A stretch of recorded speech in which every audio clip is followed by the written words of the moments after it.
Hi, everyone. This is Sisters of Source podcast. Thank you for spending time with us. This is Amy, Maya, and Angelina, and we are soul sisters navigating the beauty and duality of our own spiritual journeys together by creating conversations about our personal experiences and insights without judgment. This is a safe space to share and explore our own source connections. We're here today with Dennis. Yay! And we have a very fun podcasts lined up. It's been forever, first of all, so we're really happy. It's a real pleasure to be here with all of you. Yeah, we're back. Angelina, Princess, Maya, and Amy. Yay! Where would you like to start? So today, I'm going to pass this over to one of the other ladies, and we're going to explain what we wanted to talk about, which is basically about healing your past in order to create your future that you want. Beautiful. This is Angelina, by the way, not Maya. Maya's next to me.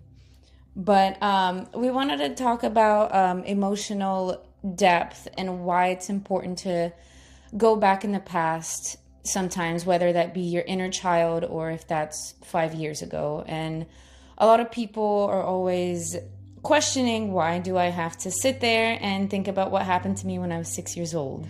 And a lot of people, they don't want to do that. And it's honestly completely valid, because when you don't understand what's going on, how are you going to move forward, basically?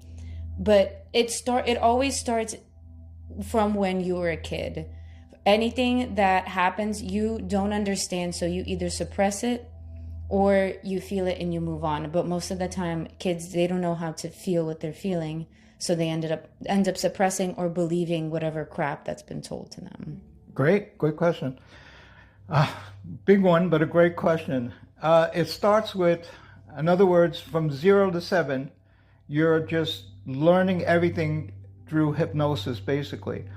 So you're watching everything to be part of society. Like, how do I fit in with everything that's going on? And you have your mother, father, you might have brothers or sisters, but what you're looking at is, how do I fit into this system? So what I do is I take everything in from 0 to 7, like being on a video call, just taking in, looking at everything, taking it in.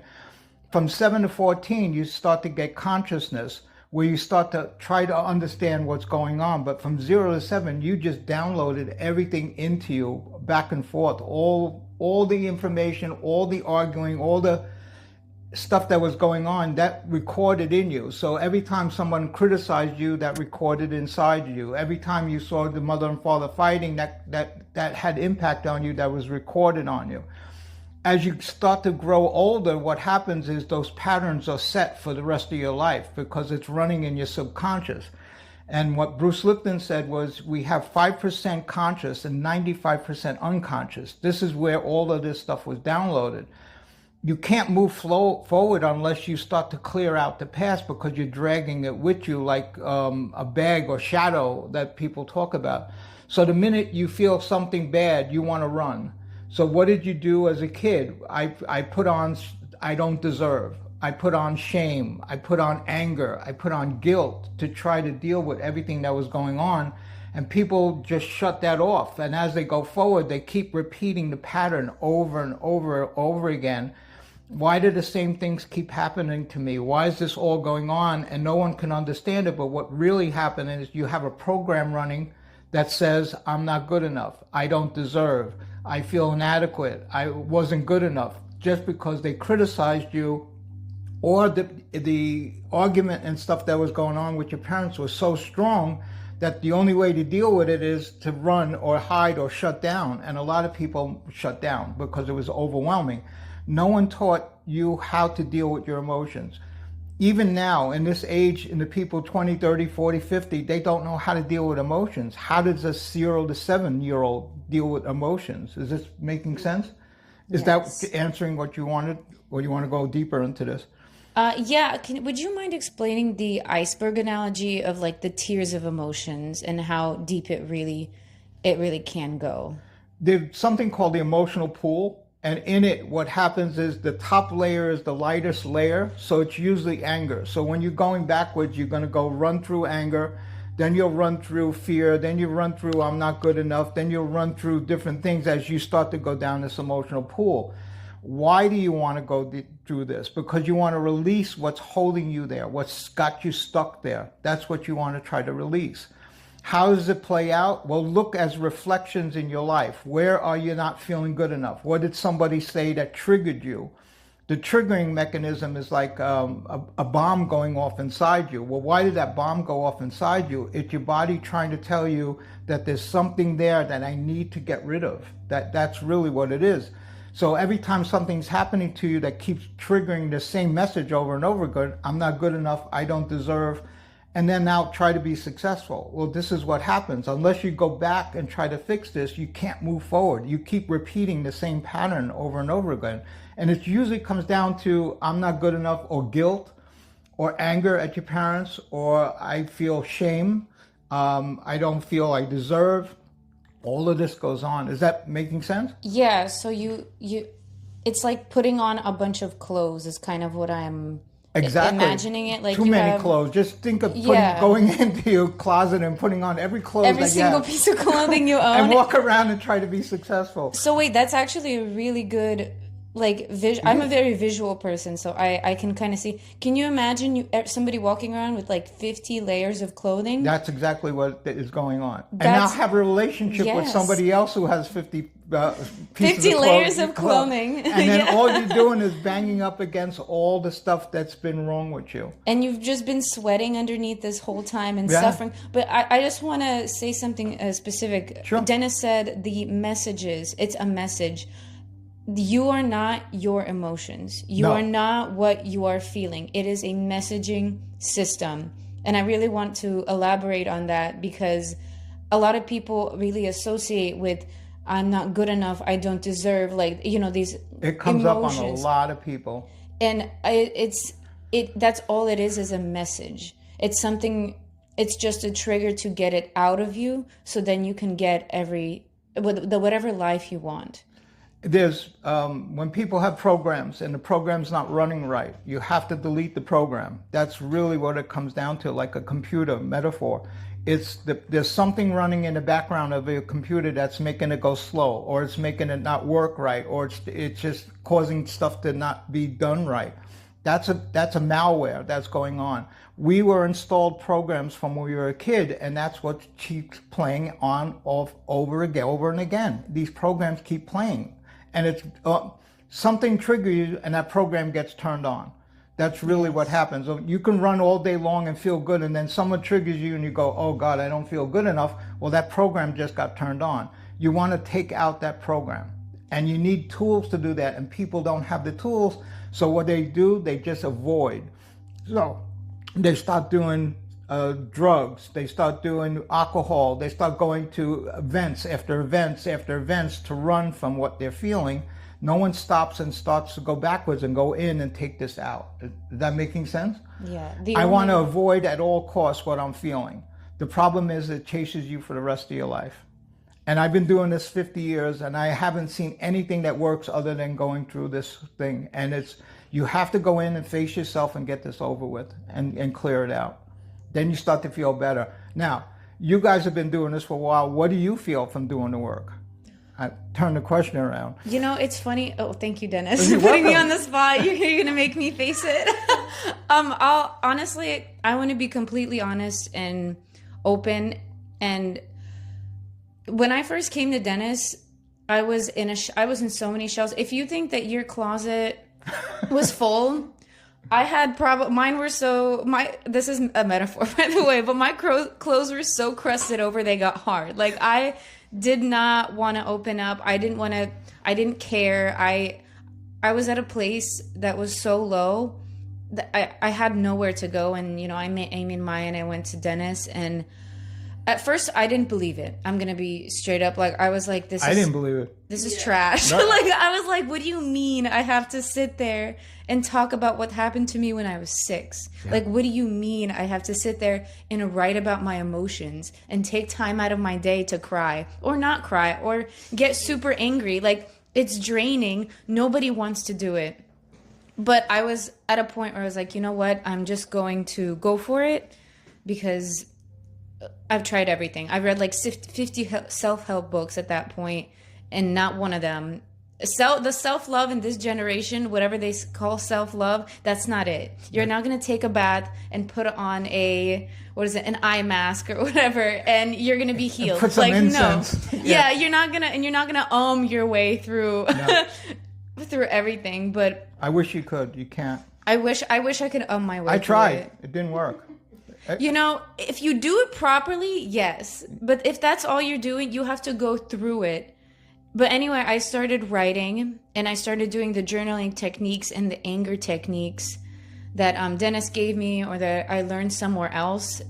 And the basis of it was really, I was looking at myself in a mirror, and I saw what I liked and I saw what I didn't like. And it changed my entire life. My entire life. I have a degree in computer science. I don't do that anymore. And I never wanted to. And now I have my dream job that I never thought I would. But most important, I have friends around me that I genuinely love, like Amy and Maya and Dennis, and just so many other people I'm so grateful for. And doing the work has brought the right people for me and to me. And I couldn't be more grateful than that. That was really nice. Maya, do you want to share your experience? What effect did it have on you? Because what happens is it's great talking about all of this, but when you actually hear real experiences, it's like, when people ask me what happened with Carol, well, the long struggle coming back, you can't argue with what happened to her and how much work she did to get herself back. It's impossible. And just like what you just said, it's the same thing. It's when you hear it come from you guys, it's totally different than saying, oh yeah, you got to go back and do the work. Yeah. You actually did the work. How do you feel? Like you went through it.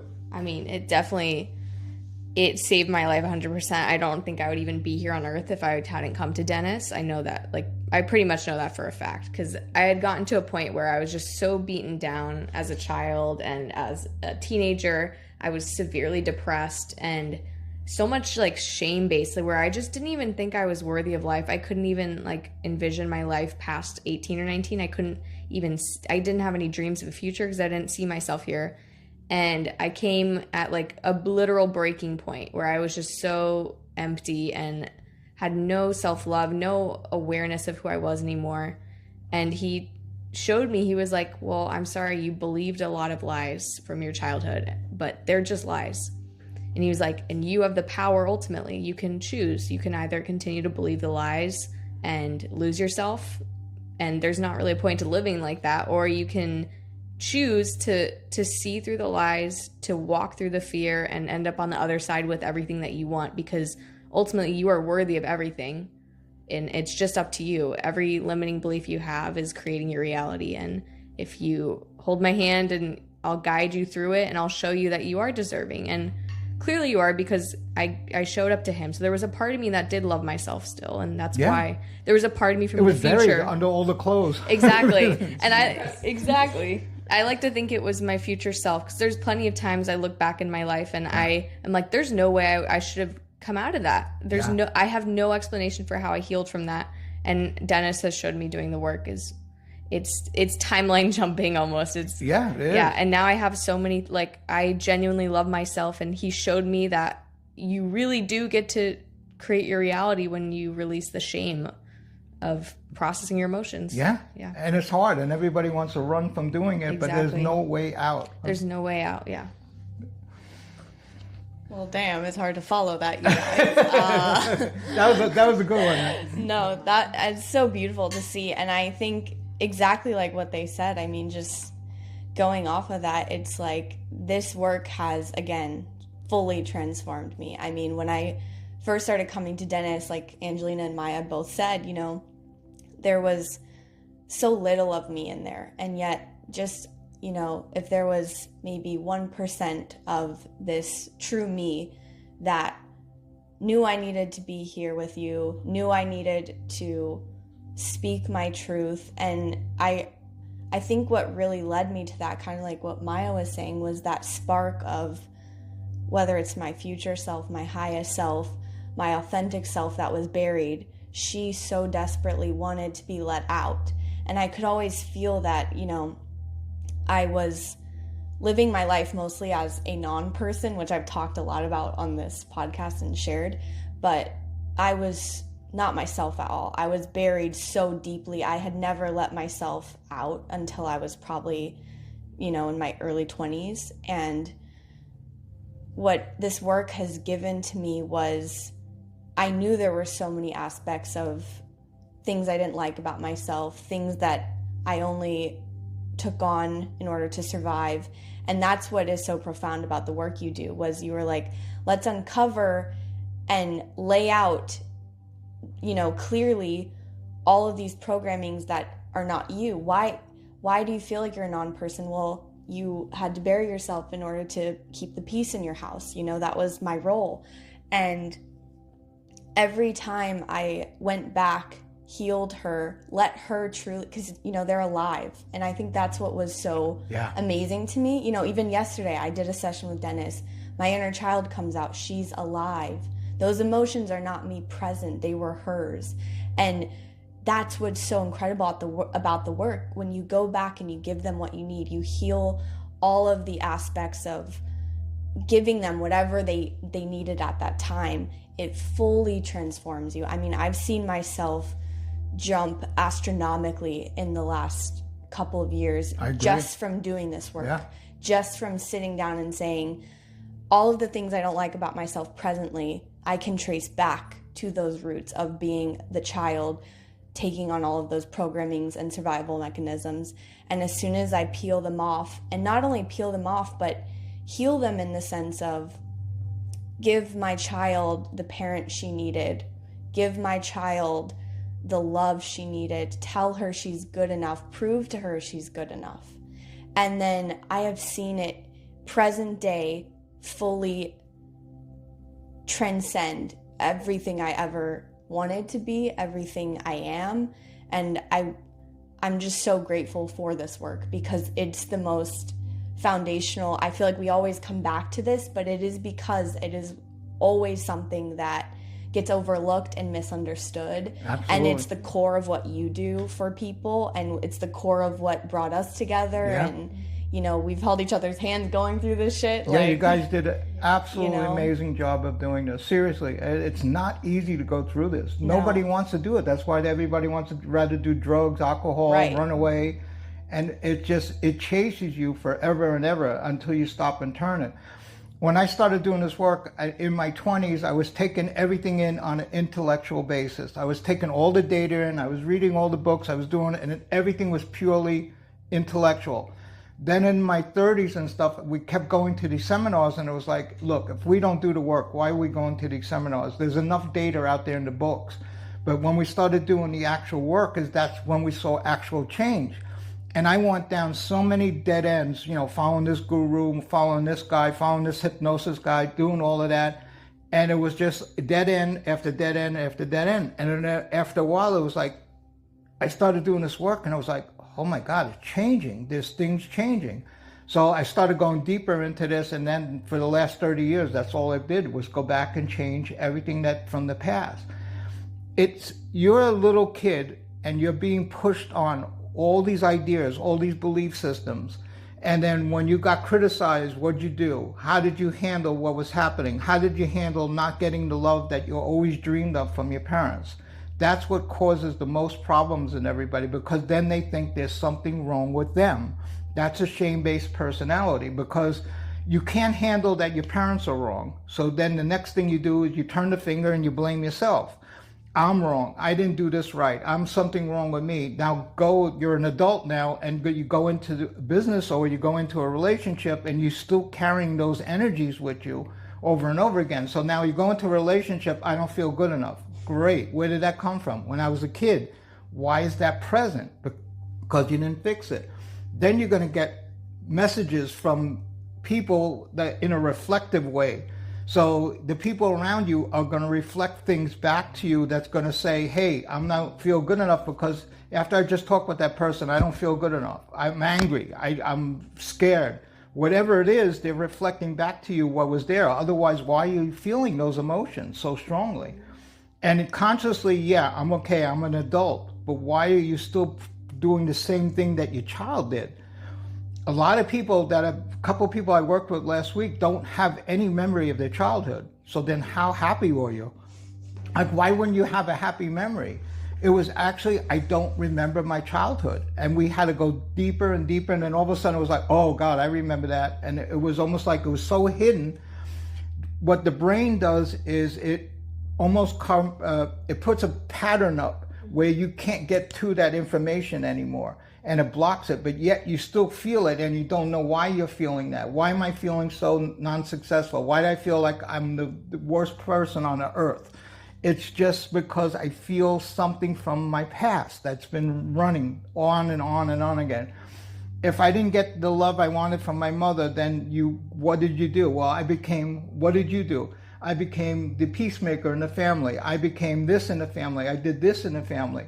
To what? To try to survive. So the whole thing is I came down to a survival mechanism. So from 0 to 7, I created a survival mechanism. Now I'm in my 20s and 30s and 40s and 50s, still running that survival mechanism. That's not being successful. That's not being a real person. You're still being a child.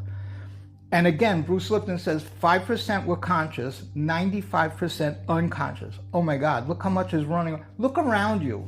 Look in the world. What do you see? Everybody's so highly dysfunctional. It's incredible. Now it's even worse than ever. The younger people are more dysfunctional than ever before. Why? Worse childhood. Parents are not there. Families are all day working. No one's home taking care of them. Where are you getting the support from? Where are you getting the love from? And I want to say too, because I know like this is something I struggled with. I think I've talked to Maya about this too, where it was like we didn't feel like we had a right to our childhood trauma in that sense, you know, like from a lot of the outward perspective. What do you mean on that? Like a lot of people would have just assumed we weren't struggling. Oh, looking from the outside in. Yeah. And I think, like you had said, you're like, everyone has childhood trauma. And I think that word is thrown around a lot, so it loses value at times. And it's a buzzword, whatever. But truly, what you're saying is there's no way that everyone got what they needed from their parents. No way. There's no way that everyone had a perfect childhood without some kind of emotional turmoil. We all had to, you know, in any dynamic, endure and survive. And so there's programmings regardless of your wealth, regardless of if your parents were there with you every day. And of course, you know, things are always nuanced. And there's levels to everything. Like some people experience insurmountable amounts of trauma. Yeah, unbelievable amounts of trauma. But I think it's important for everyone to understand that no matter what, there's programmings running from your survival mechanisms. In other words, the pain that someone's feeling, what level of pain is different. It's still pain. So if you had pain or hurt from childhood, you're going to feel it. And now someone has it at 100, somebody has it at 10, but you're still feeling it. And that's what... We went to seminars. There was roughly 1,000 people, and we went for 30 years. So we figured it out. We probably saw about 350,000 people, maybe 500,000 people in 30 years. And when we went to the seminar, sometimes they would ask to raise your hands who had a happy childhood. Well, out of almost 500,000 people, maybe 10, 15, 20 had a reasonable, good childhood. Most of the people had really horrible childhood. Why? You came from your parents. Where did they get how to parental people? From their parents, from their parents, from their parents. Who knew exactly how to take care of people? I have clients that come here who had psychologists for mothers and fathers, and those kids were worse than, it's like amazing. Like I thought, like with all the degrees and everything that these people have, why did the kids turn out so bad? Or look to rich people that have children, or movie stars that have children. Why are their kids committing suicide? Why is it so bad? Because it's the same thing over and over again. Wealth has nothing to do with it. It's the same emotion. What did you feel? You can be in a poor family but got the love, and you feel better than a rich kid who never got the love. Is that making sense? Yeah. Yeah, that makes a lot of sense. I would ask, because I feel like a lot of people, and ourselves included, we struggle. How would someone go about starting to validate that what they went through in their childhood affected them and is affecting their current reality? Are you happy? Yeah. It's a great LOL. Yeah, are you happy? Seriously, how many people you know are really happy? Or this happened to me today, this happened to me today, and then look at the news, look at the phone, look at this. How many people wind up going to sleep happy that night or waking up happy the next day? Everybody's so stressed out. Again, I've been watching this for 50 years, so I've never seen the level of stress that people are feeling now, ever. And I've been conscious of watching this. Why is it worse now than ever before? I mean, look at what's going on. You could go political, medical, you could go down, wars are coming, economy. My God, look what we're living in. Exactly. And then you have what's called a collective unconscious, that you're tapped into everybody on the world. And their emotions are also affecting you. So sometimes it's like you get a feeling like, where did I get that feeling from? Well, it could be a collective unconscious, like everybody's so angry today that you start to feel angry and you don't know why you're feeling angry.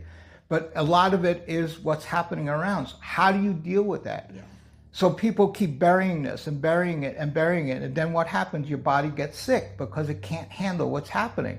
Sickness in the world right now is off the charts. Like, cancer is 300 times more, this, heart attacks. Everything is more. Well, the stress levels are higher than ever before. And like what we did in the last podcast, what we were talking about, when your body's in a constant state of fight or flight, your immune system is depressed. So everybody's getting sicker and sicker because they're so stressed out. So they're running for medicine, they're running for alcohol, they're running for drugs to try to what? Stop how I'm feeling. Mm-hmm. There's a story where Indians said the cows run with the storm. The buffalo runs through the storm, so it gets past it faster. But the cow runs with the storm, so it's always in a storm because they're running with it. What the Indians were suggesting, you got to go through it, and that's when you start to feel better. It's actually going through it. What does it take? Unbelievable courage to see yourself, and that's why nobody wants to do it. There's only a few people that are, like on this planet, we're about 5% of the people on the planet are able to actually look at themselves. It takes somebody with incredible courage to look at yourself, because what are you going to find? All the shit that happened to you when you were a kid. Yeah. But I will say there's something freeing about realizing you're like, oh, this is what I'm so scared of. It's this emotion, and it's going to pass in maybe 20 minutes or maybe 4 days, but it's going to pass. Yeah. And then you realize like, okay, I can either sit and suffer in this prison that I have created for myself based on lies, or I can sit with someone that genuinely trusts me, and I can let myself ride this wave for a little bit. Yeah. That is a temporary feeling. And then I can have what I want, and I can actually create a life that I enjoy. Yeah. Yeah. They said the easy way out is to go in. And that's the hardest thing for everybody to do. I didn't want to do it. I didn't want to go back and face it. But it got to a point where either I stopped going to the seminars or do the work. That's the only way I could get through it. Yeah. I just wanted to say, like, we're not saying to use your childhood or your parents as an excuse. This is not, oh, my parents did this to me, so I'm like that. No, that goes into blame. That goes into blame. This is being responsible for who you are, for what happened to you. And that includes looking at the past and acknowledging it, not using it as a part of yourself, not attaching it to yourself or using it as a cloak to cover whatever shame or anger or whatever. It's to free yourself, because when I tell you, whether it was through breathing exercises or these emotional processing, I felt this sort of freedom and lightness, and to the point where I had pain in places I couldn't understand. And you're talking physical pain. Physical pain, yes. And that pain it's not a part of me anymore. And I don't associate with it. And Maya and Amy, I know, have gone through the same thing, where it's like we're not saying to go back in your childhood and be like, oh, woe is me. No, you look at it, you be responsible for what you are feeling and go through it. Like he said, ride the wave. Don't be a cow. Yeah. And run with the storm. Don't be a cow. Don't be a cow. Yeah. It's really riding the waves, but it's not as bad as you think it is. It's more worse that you anticipate what you're going to feel worse than it actually is. Sometimes it gets too overwhelming, but the intensity, once you do the intensity, it's gone. Yes. You can change the form, transform it. You take what it is. It's like references, like it's an ice cube that's stuck inside you because no one ever looked at it. You're going to turn it into water, and then you turn it into steam, and it's gone. That's how you deal with emotions. Exactly. And what I remember one session we had where I was stuck. He was like, "What's wrong?" And I was like, "I don't know." And then I was like, "Can I go?" He has a punching bag in his garage, and I was like, "Can I go hit it?" And so I hit it, and he watched me hit it, and then I cried after I hit it. And then I was like, "This is what's wrong." Like sometimes it's stuck and like moving around and hitting things like that will get it out. So it's all connected. Like this is not easy stuff. Like so try different things. Like there's no one right answer. There's no one answer. The only thing is there's no one going to come back and save you. Yeah. Everybody keeps holding out that eventually one day my parents are going to realize what they did to me and they're going to stop, and no, that's never going to happen. They're never going to say they're sorry. Because they got their own trauma and they're living in their own trauma that they got from their parents and on and on and on. No one's going to come to save you unless you save yourself. No one's going to save your inner child. Your inner child's sitting there waiting for someone to come and love it that it never got. So it tries to get it through a boyfriend or a girlfriend. It tries to get the love that you never got. And then what happens is they don't know that you're doing that. So they're trying to get their love from somebody that they didn't. A couple of the teachers I listened to said, you're either going to marry your father or your mother. Oh, no. In energy. Yeah, because if you never got the love from your mother, men are going to be looking for women that represent their mother to get the love that they never got. That's how sticky this is. Yeah, it doesn't have to look like your mom. No. She's going to act like your mom, or he's going to act like your father, which... Yeah, and you're going to find girls are going to find guys that look like their dads or feel like their dads in some mental focus, because that's what they're looking for. And subconsciously, again, 95% we're running that you don't even understand. What does that mean? Well, when you first wanted to drive a car, what happened? You had to learn how to adjust the mirror, this, that, and put the pedal on, make sure you got the seatbelt on, all of that. What do you do now? Jam the key in, run, and then you're down the block. You don't even do it because your subconscious knows how to run the car. Your subconscious is also running every part of your life that you don't even see that you're doing. Yeah. That's where the bitch is. Where does the subconscious get its data? From watching from 0 to 7 what your family was doing and everybody around you, siblings, it didn't matter. But what happened in that time period left an indelible mark inside your subconscious. Yes. So everything, and no matter how many self-help books you read, you have all the answers inside of you. Right. You don't need some author, some guru, some YouTube influencer to tell you who you are. Like, who you are. You just have to find it. That's exactly right. And sit with yourself and feel it and find it. And you will find it. Whether it's like a new version every single time. It keeps getting better and better. What everybody's ever said, every book that I ever read in 50 years said the same thing, know thyself.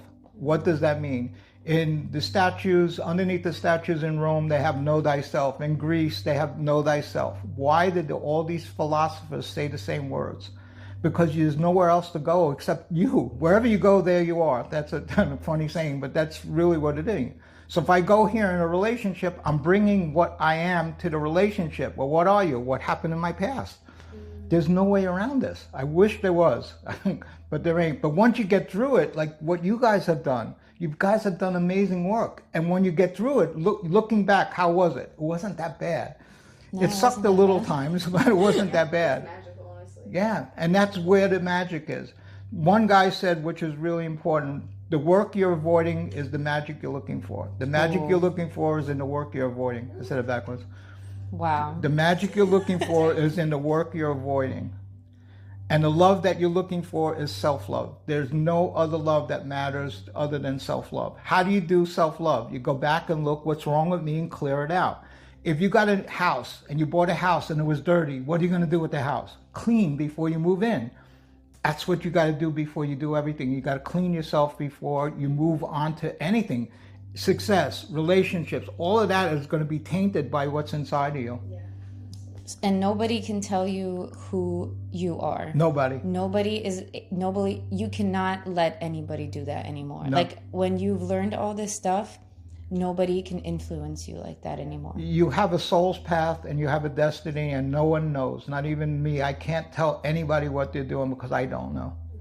I can only tell you what works to get you to a certain point, but your soul's path has a reason that they want you to do this.